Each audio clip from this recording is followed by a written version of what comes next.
अजल ने न छोड़ा न किसरा न दारा, इसी से सिकंदर सफ़ाते बिहारा।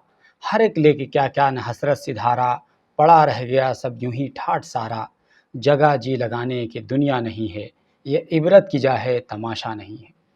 जी हाँ, ये इबरत की जा है तमाशा नहीं है। इस दुनिया में लोग मरने के लिए आते हैं। आज सुबह-सुबह जब हम अपना ट्विटर अकाउंट खोल रहे थे तो देखा कि एक ट्रेंड चल रहा है रेस्ट इन पीस के नाम से। हमने उस पे क्लिक किया तो देखा कि एक बहुत ही शॉकिंग खबर सामने आई है और वो शॉकिंग खबर ये थी कि रामोजी राव ग्रुप के चेयरमैन रामोजी राव गारू का निधन हो गया। जो लोग रामोजी को नहीं जानते हैं उनको मैं आपको बता दूं कि जो फ़िल्म की शूटिंग हुई थी बाहुबली, वो रामोजी के फ़िल्म सिटी में हुई थी। यानी रामोजी फ़िल्म सिटी के मालिक थे। एक ऐसी फ़िल्म सिटी जो दुनिया की सबसे बड़ी फ़िल्म सिटी है। फ़िल्म सिटी मतलब जहाँ पर फ़िल्मों की शूटिंग वगैरह होती है, पूरा सेटअप लगा होता है। तो हैदराबाद के एक वहाँ से करीब 20-22 किलोमीटर की दूरी पर विजयवाड़ा रोड पर, वहाँ एक बहुत बड़े एरिये में 1666 एकड़ के एरिये में फैला हुआ एक दुनिया का सबसे बड़ा पूरा फ़िल्म सिटी है। उसी को कहते हैं Ramoji film city, short form में उसको आरएफसी बोलते हैं और उसके मालिक थे रामोजी राव। तो रामोजी राव का आखिरकार निधन हो गया।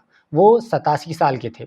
16 नवंबर 1936 को वो आंध्र प्रदेश के कृष्णा नगर ज़िले में एक मध्यम वर्गीय परिवार, किसान फैमिली में पैदा हुए और उसके बाद उन्होंने अपनी पढ़ाई-वढ़ाई की और फिर उसके बाद वो बिज़नेस की दुनिया में कूद पड़े। शुरुआत उन्होंने एक ऐसे बिज़नेस से की जिसे आजकल लोग चिट फंड के नाम से जानते हैं। चिट फंड से उन्होंने शुरुआत की, मार्गदर्शी चिट फंड। यहाँ से उन्होंने एक ऐसे लंबे सफ़र की शुरुआत की जिसको आप अरबों-खरबों की संपत्ति कह सकते हैं। यानी रामोजी राव के पास खरबों रुपए की संपत्ति थी और वो इतने बड़े अमीर और धनी आदमी थे कि उन्होंने हज़ारों लोगों को रोज़गार दे रखा था। यानी उनकी कंपनी में हज़ारों लोग एम्प्लॉयी हैं अभी फ़िलहाल और वो ऐसे इम्पोर्टेंट फ़िगर थे कि उनके पास प्रधानमंत्री मोदी और अमित शाह जैसे लोग जाते थे मिलने के लिए। ऐसी शख्सियत थी रामोजी राव की। रामोजी राव दरअसल न केवल ये कि वो फ़िल्मी दुनिया के बहुत जानकार थे, मीडिया के बहुत बड़े टाइकून थे, बिज़नेस के बड़े धुरंधर थे, बल्कि वो बहुत ही सच्चे, नम्र और देसी इंसान थे। रामोजी राव ने सन 1996 में जब फ़िल्म सिटी को उसको बनाने की शुरुआत की, तो उन्होंने शायद सोचा भी नहीं रहा होगा कि जिस एरिये को हम बनाने की शुरुआत कर रहे हैं, वो कल को एक पूरा शहर जैसा बन के तैयार हो जाएगा। जी हाँ, आप बिल्कुल सही सुन रहे हैं। अगर आप कभी आरएफसी यानी रामोजी फ़िल्म सिटी जाकर के देखेंगे, तो आप हैरान रह जाएँगे कि एक व्यक्ति ने केवल चंद सालों की मुद्दत में एक बंजर जगह को पूरा आबाद करके रख दिया। रामोजी फ़िल्म सिटी जो अपने आप में एक ऐतिहासिक फ़िल्म सिटी है, उसमें सैकड़ों फ़िल्मों की शूटिंग हुई और अभी भी फ़िल्मिंग शूटिंग हो रही है, आने वाले दिनों में भी होगी। बाहुबली, चेन्नई एक्सप्रेस, रावण, कई सारी फ़िल्मों की शूटिंग। चूँकि फ़िल्मों से हमारी बहुत ज़्यादा वाबस्तगी नहीं रही है, तो हमें बहुत ज़्यादा फ़िल्मों के बारे में नहीं पता, लेकिन इतना पता है कि वहाँ पर बहुत सारी फ़िल्मों की शूटिंग हुई है। विशेषकर बाहुबली का ज़िक्र बहुत आता है, बार-बार आता है। अभी भी वो सेट वगैरह रखा हुआ है जो बनाया गया था, बहुत महँगा सेट था। रामोजी फ़िल्म सिटी में ईटीवी का पूरा नेटवर्क, इसके साथ-साथ ईनाडू का अखबार का नेटवर्क, इसके अलावा एफएम, इंस्टीट्यूट ऑफ जर्नलिज़्म, कई तरह के इंस्टीट्यूशंस वहाँ पर आबाद। तो इस एंगल से हम कह सकते हैं कि रामोजी फ़िल्म सिटी पहाड़ों के दामन में घिरा हुआ एक इलाका है, लेकिन वो पूरे भारत के उन लोगों के लिए ऊर्जा का केंद्र है, जो मीडिया फ्रेटर्निटी में हैं। क्योंकि रामोजी ने एक ऐसे नेटवर्क की शुरुआत की थी, ईटीवी के नाम से, जिसको कहा जाता था कि ये स्कूल ऑफ जर्नलिज़्म है, यानी जर्नलिज़्म का ये स्कूल है। वहाँ से लोग सीख करके आगे जाते हैं, यानी यूँ कह लीजिए वहाँ से पंख ले करके लोग आगे उड़ान भरते हैं। तो रामोजी के इस इंस्टीट्यूशन ईटीवी में बहुत सारे जर्नलिज़्म ने अपने करियर को तराशा, निखारा, संवारा और फिर आगे की राह ले ली। बहुत सारे नाम जैसे मैं आपको बता सकता हूँ, जैसे कि मान लीजिए चित्रा त्रिपाठी अभी जो चमक रही हैं, वो उसी से होकर के आई हैं, ईटीवी से होकर के आई हैं हैदराबाद से।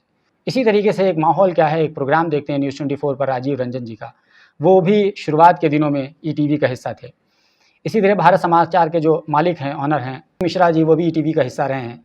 ये हमारा गुल्लू भी, ये भी ईटीवी का हिस्सा रहा है। रोहित सरदाना जिसका निधन हो गया, आज तक का जो एंकर था, वो भी ईटीवी का हिस्सा रहा है। मैं तो चंद नाम आपको ले रहा हूँ। आप यूँ कह लीजिए कि सैकड़ों नाम ऐसे हैं जो उस ईटीवी के संस्थान से होकर के आगे बढ़े हैं और अपनी पत्रकारिता को उन्होंने संवारा है, निखारा है। यूँ कह लीजिए कि आगे जाकर के टीवी के स्क्रीन पर चमके हैं। तो ईटीवी का एक ऐसा प्लेटफ़ॉर्म तैयार किया था रामोजी राव ने, जिसको लोगों ने ज़ीने के तौर पर इस्तेमाल किया और आखिरकार ईटीवी को लेकर के जर्नलिज़्म की दुनिया में क्रांति आ गई। क्योंकि जब उन्होंने ईटीवी की शुरुआत की तो जो बहुत सारे पत्रकार थे, वो जो प्रिंट की मीडिया में थे, वो शिफ्ट होकर के इलेक्ट्रॉनिक मीडिया में आए और फिर वहाँ से उन्होंने अपने आप को इसमें ढाल करके आगे बढ़ने की कोशिश की। बहरहाल रामोजी राव का निधन तो ज़रूर हो गया, लेकिन उनकी जो अरबों-खरबों की संपत्ति और ख़ासतौर से इंस्टीट्यूशंस थे, वो इंस्टीट्यूशंस आज भी हैं, कल भी रहेंगे और लोगों को रोशनी देते रहेंगे। दोस्तों, मैं रामोजी राव के बारे में थोड़ा-सा ज़िक्र करना चाहता हूँ, क्योंकि उनकी श्रद्धांजलि या उनके बारे में बात करना, बस सिर्फ़ उनके बारे में ज़िक्र कर देना नहीं है, बल्कि उनसे हम क्या सीख सकते हैं, ये सीखने वाली बात है और इस वीडियो के बनाने का मकसद है। दरअसल रामोजी राव जो थे, वो न सिर्फ़ ये कि एक सफल बिज़नेसमैन थे, पत्रकारिता की फ़ील्ड में उन्होंने एक नेटवर्क खड़ा कर दिया। फ़िल्म को बनाने में उनका बहुत बड़ा योगदान रहा। उन्होंने पूरी एक फ़िल्म सिटी खड़ी कर दी। बल्कि इसके अलावा वो बहुत ही सादा और सच्चे इंसान थे। वो बहुत ही नम्र थे, हम्बल थे। जिनके साथ भी उनका इंटरेक्शन होता था, वो अपने आप में अद्भुत होता था। एक बार जो उनके साथ मीटिंग में इंटरैक्ट करता था, वो याद रखता था कि रामोजी राव कोई व्यक्ति है। चूँकि मैं खुद ईटीवी का हिस्सा रहा हूँ, 3 साल तक मैं उस नेटवर्क का हिस्सा रहा, तो इस बीच में कई सारी बार मीटिंग में हमें मौका मिला रामोजी राव के साथ बातचीत करने का, उनसे इंटरैक्ट करने का, उनके सामने बैठ कर के मीटिंग का हिस्सा बनने का। तो इस बीच हमने देखा कि हम में से कोई भी व्यक्ति जब उनसे बात करता था, इंटरैक्ट करता था, तो वो इतने नम्र होकर के सीधे ऐसे इंटरैक्ट करते थे, सुनते थे बहुत ध्यान से और उसके बाद में वो टू द पॉइंट बात करते थे। कोई भी बात वो गोल-मोल सुनना पसंद नहीं करते थे।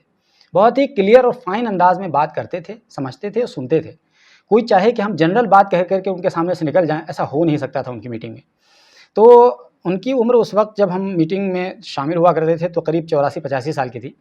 तो 84 साल, 85 साल का एक ऐसा व्यक्ति, आमतौर पर ऐसे लोग अपने सेंस को खो बैठते हैं, विज़न कमज़ोर हो जाती है, संतुलित नहीं रह पाते हैं, लेकिन वो ऐसा नहीं थे। इस उम्र में भी 85-84 साल की उम्र में भी वो पूरी तरीके से, आँखों पर उनके चश्मा नहीं था, इसी तरीके से कोई छड़ी लेकर के आते नहीं थे, एकदम अपने पैरों पे चल के आते थे। कोई भी सुनने में कोई दिक्कत नहीं थी, देखने में कोई दिक्कत नहीं थी, सेंस उनके पूरी तरीके से काम करते थे। न सिर्फ सेंस काम करते थे बल्कि वो काउंटर क्वेश्चन करते थे और बहुत क्लियर विज़न के साथ काम करते थे, बात करते थे। ये बहुत कम लोगों के पास होता है और इसके साथ-साथ सबसे अच्छी उनकी बात ये अंदर ये थी कि खूबी के तौर पर कह सकते हैं, वो डिसिप्लिन थे। उन्होंने अगर 10 बजे मीटिंग का समय दिया है तो 10 बजे हर हाल में वो पहुँचे होते थे। अगर कोई नहीं आता था तो फिर उसकी शामत होती थी। तो ये एक बहुत अच्छी चीज़ है कि अगर किसी ने अपने आप में कुछ बड़ा करके दिखाया है, तो सबसे पहले उसने अपने आप को संतुलित रखा है उम्र के इस पड़ाव में भी। यानी उम्र के 84-85 साल में भी वो इतने ज़्यादा डिसिप्लिन थे, समय के पाबंद थे और उसके साथ-साथ उन्होंने अपने आप को उस बिज़नेस में पूरी तरीके से इन्वॉल्व कर रखा था। आमतौर पे किसी के पास चंद पैसे आ जाते हैं, तो अपने उस बिज़नेस से अपने आप को अलग कर लेता है और एम्प्लॉइज़ के ज़रिए से और दूसरे लोगों के ज़रिए से वो पूरा बिज़नेस रन करने लगता है और अपने आप को उससे वो किनारा अख्तियार कर लेता है और नतीजा ये होता है कुछ दिनों के बाद वो बिज़नेस ठप पड़ जाता है, क्योंकि जिसके सहारे आपने बिज़नेस छोड़ा था, उनको इस बिज़नेस में इस तौर पे दिलचस्पी नहीं है क्योंकि वो उनका मालिक नहीं है और उनसे सिर्फ़ और सिर्फ़ उनको सर्विस और एम्प्लॉयमेंट से मतलब होता है। तो इस बात को रामोजी राव ने समझा, गालिबन समझा होगा, तो उन्होंने अपने आप को बिज़नेस में इन्वॉल्व कर रखा था। यानी वो मीडिया के लोगों के साथ जब इंटरैक्ट करते थे तो ऐसे लगता था कि वो मीडिया का एक अहम पार्ट हैं। इस तौर पर ऐसा लगता है कोई वो उसमें वो बहुत अच्छे तरीके से समझ रहे हैं, चीज़ों को काम कर रहे हैं। वो एक-एक चीज़ का फीडबैक लेते थे। इसी तरीके से दूसरी कंपनियों के लिए भी वो मीटिंग किया करते थे। यानी यूँ कह लीजिए कि वो इस उम्र में बहुत गहरी नज़र रखते थे। तो हमें सबसे अहम चीज़ उनसे सीखने की ये है कि आप चाहे जितने अमीर हो जाएँ, जितने बड़े भी हो जाएँ, लेकिन आपको हर हाल में अपने पैर ज़मीन पर रखना है, नम्रता के साथ रहना है, सादगी के साथ रहना है और अपने से छोटे और बड़े दोनों लोगों की इज़्ज़त करनी है और हर हाल में उनको इंटरैक्ट करना है, उनके साथ बातचीत करनी है। ये रामोजी राव की एक स्पेशलिटी थी। दोस्तों, यहाँ अगर किसी के पास 2 एकड़, 4 एकड़, 5 एकड़, 10 एकड़ में कोई फार्म हाउस होता है, घर होता है या और कोई वेयर हाउस होता है, कुछ भी होता है, तो उसका दिमाग ख़राब हो जाता है। वो अपने आप को न जाने क्या समझने लगता है और उसके सहारे वो एमपी एमएलए तक का सफ़र तय कर लेता है।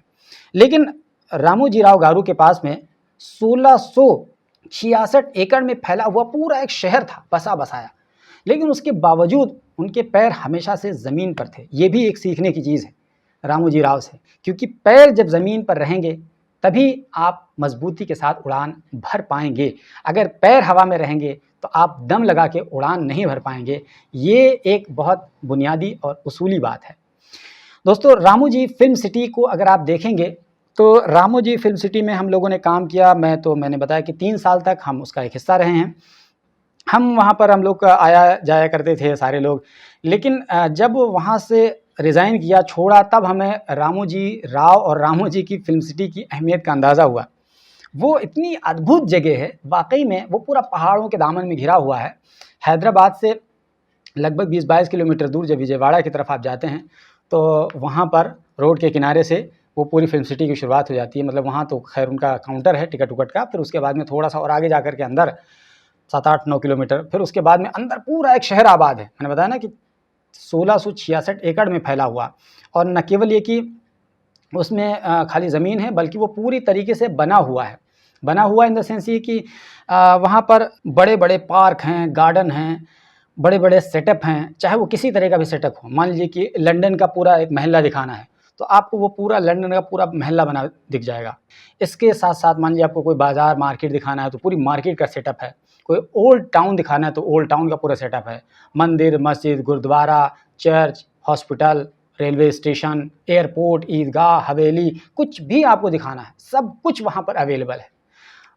ख़ास बात यहाँ पर यह है कि इतना इको फ्रेंडली एटमॉस्फेयर है, वहाँ अगर आप घूमने के लिए जाएँगे तो आप मैं समझता हूँ कि वहीं होकर के रह जाएँगे। यही वजह है कि वो टूरिस्ट का केंद्र है, और 1500 के करीब एक व्यक्ति का टिकट लगता है बाज़ाब्ता। एक लाल बस होती है, उसमें ले जाकर के लोग घुमाते हैं, फ़िल्म सिटी का पूरा वो दिखाते हैं। उसमें लाइव कंसर्ट होते हैं, प्रोग्राम्स होते हैं, लाइव कई तरह की चीज़ें होती हैं, खाने-पीने, जगह-जगह वो पूरा एक पूरी तरीके से टूरिस्ट का पूरा एक सिस्टम बना दिया है।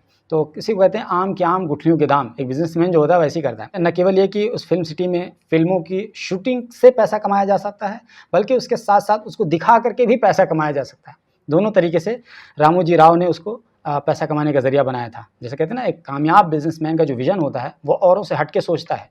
तो ये भी रामोजी राव से सीखने की चीज़ है कि अगर आपको कुछ करना है तो आम के आम और गुठलियों के दाम, दोनों का पैसा वसूल करना पड़ेगा। तो न सिर्फ़ ये कि रामोजी राव एक फ़िल्म सिटी के मालिक थे, बल्कि इसके अलावा उनके कई सारे सेक्टर में बिज़नेस थे। जैसे कि मार्गदर्शन चिट फंड, मैंने उसका ज़िक्र ही किया, वहीं से उन्होंने शुरुआत की थी। इसके अलावा उन्होंने ईनाडू तेलुगु अखबार की शुरुआत की। ईनाडू तेलुगु अखबार ऐसे है जैसे कि हमारे यहाँ की अमर उजाला है, दैनिक जागरण है, हिंदुस्तान है, इस जैसे पॉपुलर अखबार हैं। इसी तरीके से तेलुगु के भाषा में ईनाडू अखबार, वहाँ का, आंध्रा और तेलंगाना का, वो बहुत ही पॉपुलर अखबार है तेलुगु भाषा का। इसी तरीके से ईनाडू टेलीविज़न, यानी जिसको हम लोग आम भाषा में ईटीवी कहते हैं, तो वो पूरा नेटवर्क, हालाँकि वो उसके बाद में न्यूज़ 18 को चला गया, न्यूज़ 18 ने उसको ख़रीद लिया और फिर वो पूरा सेटअप उसने पहले कुछ सालों तक वहाँ चलाया। फिर अब तो वो नोएडा में वो लोगों ने पूरा अपना सेटअप तैयार कर लिया और वहाँ से उन्होंने छोड़ दिया। लेकिन उन्होंने रामोजी राव ने फिर बाद में ईटीवी भारत के नाम से एक डिजिटल प्लेटफ़ॉर्म का पूरा एक बहुत बड़ा सेटअप तैयार किया, और अभी वो चल रहा है। ख़ास बात ये है कि वो 16 चैनल हैं इसमें कुल, उसमें से 3 नेशनल हैं, हिंदी, उर्दू, इंग्लिश, बाकी 13 जो हैं वो रीजनल भाषाओं में हैं। जैसे तेलुगु हो गया, कन्नड़ हो गया, मलयालम हो गया, बंगाली हो गया, गुजराती हो गया, कन्नड़ हो गया, इस तरह के 13 लैंग्वेजेज़ में है रीजनल में। इसके साथ-साथ ईनाडू एफएम भी उनका है, ईनाडू स्कूल ऑफ जर्नलिज़्म भी है, जर्नलिज़्म का इंस्टीट्यूशन भी है। इसी तरीके से उनका कलंजलि शॉपिंग मॉल करके एक मॉल भी है। इसी तरीके से उनका मयूरी फ़िल्म डिस्ट्रीब्यूशन भी है। इसी तरीके से उनका रमा देवी पब्लिक स्कूल भी है। रमा देवी दरअसल उनकी पत्नी का नाम था, 1961 में उनकी शादी हुई थी, तो अपनी पत्नी के नाम से उन्होंने स्कूल का पूरा ग्रुप का नाम रख दिया। तो प्रिया आचार के नाम से फूड सेक्टर में भी उन्होंने बिज़नेस आज़माया। होटल इंडस्ट्री में भी उनका अपना बहुत बड़ा कारोबार है, जैसे कि डॉल्फ़िन होटल के नाम से वो पूरा एक सेटअप है। हम लोग लॉकडाउन के ज़माने में उस होटल में रुके भी थे। 15 दिन छुट्टी होती थी और 15 दिन हम लोग काम करते थे। तो 15 दिन छुट्टी होती थी तो घर पे रहते थे, और 15 दिन काम करते थे तो रात में उसी होटल में रुकते थे, और वहीं से गाड़ी आती थी और लेकर के चली जाती थी, काम करते थे और फिर होटल में ला के छोड़ देती थी।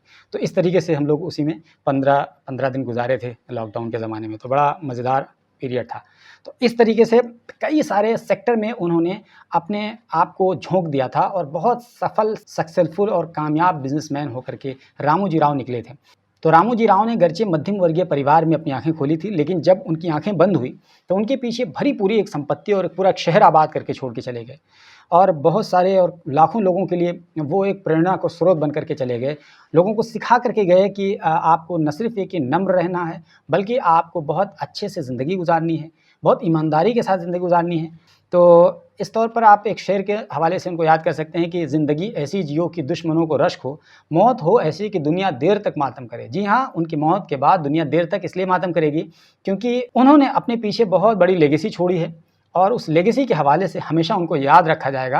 तो उन्होंने ये सिखाने की कोशिश की है इनडायरेक्ट वे में कि दुनिया में ऐसे रहो कि आप रहो तो हंगामा मचाए रहो। प्रधानमंत्री, गृह मंत्री, बड़े-बड़े पावरफुल लोग आपके पास आएँ मिलने के लिए। लेकिन जब आप इस दुनिया से जाओ तो आपको उसके बावजूद भी लोग इज़्ज़त और शान से याद करें।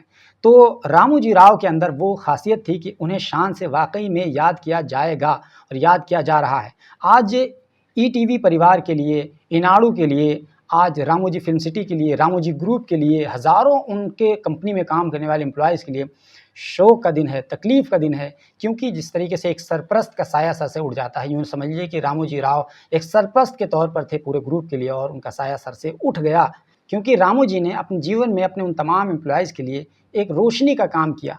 हज़ारों लोगों के घरों के चूल्हे रामोजी की वजह से जल रहे थे, जल रहे हैं। दरअसल रामोजी का न सिर्फ़ ये कि बिज़नेस की दुनिया में बहुत बड़ा कंट्रीब्यूशन है, बल्कि जैसा कि मैंने बताया कि साहित्य, एजुकेशन, जर्नलिज़्म यानी पत्रकारिता के क्षेत्र में भी बहुत बड़ा कंट्रीब्यूशन रहा है। यही वजह है कि उन्हें 2016 में पद्म विभूषण से सम्मानित किया गया।